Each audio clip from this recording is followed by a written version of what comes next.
So let us do some verifications using convolution. Verify convolution theorem for the following functions.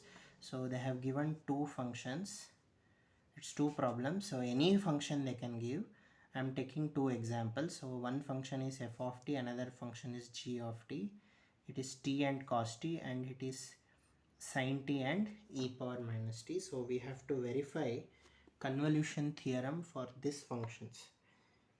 So basically we know that first problem I will take f of t as t and g of t as cos t. So we know that convolution theorem is given by, so as I expressed in the previous video, convolution theorem we use L of f of t star g of t is f bar of s dot g bar of s. So we know that L of f of t star g of t is f bar of s into g bar of s. But what is f bar of s? L inverse of f of t. And what is g bar of s? L inverse of g bar of s. So first I will use this condition. You know what is f of t star g of t? It is integral u varies from 0 to t f of u into g of t minus u du. So I will use this and check the convolution theorem. LHS equal to RHS. So we have f of t. First I will apply this, then I will apply L to this, then I check this equal to this. So we know f of t is t. So f of u is u. T is replaced by u. We know g of t is cos t. So g of t minus u is cos of t minus u.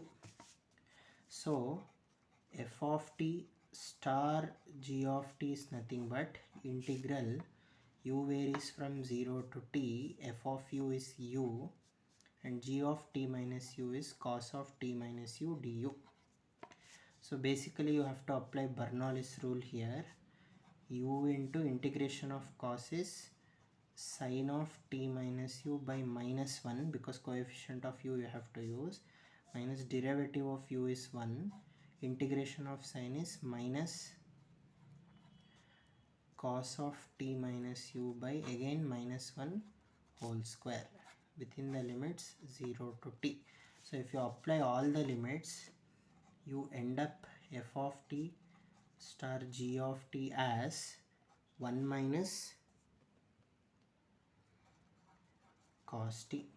But I want L of f of t star g of t.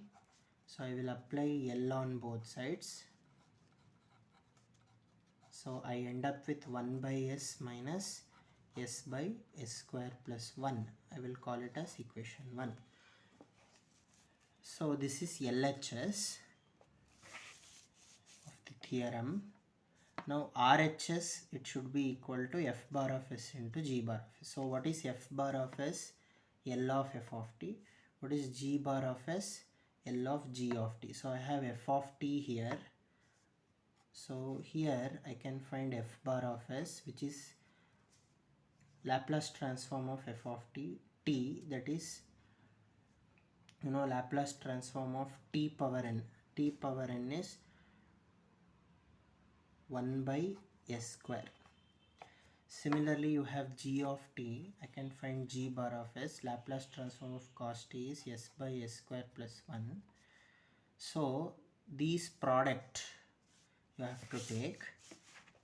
So this is equal to product of 1 by s square into s divided by s square plus 1. So if you take LCM, you end up with this result.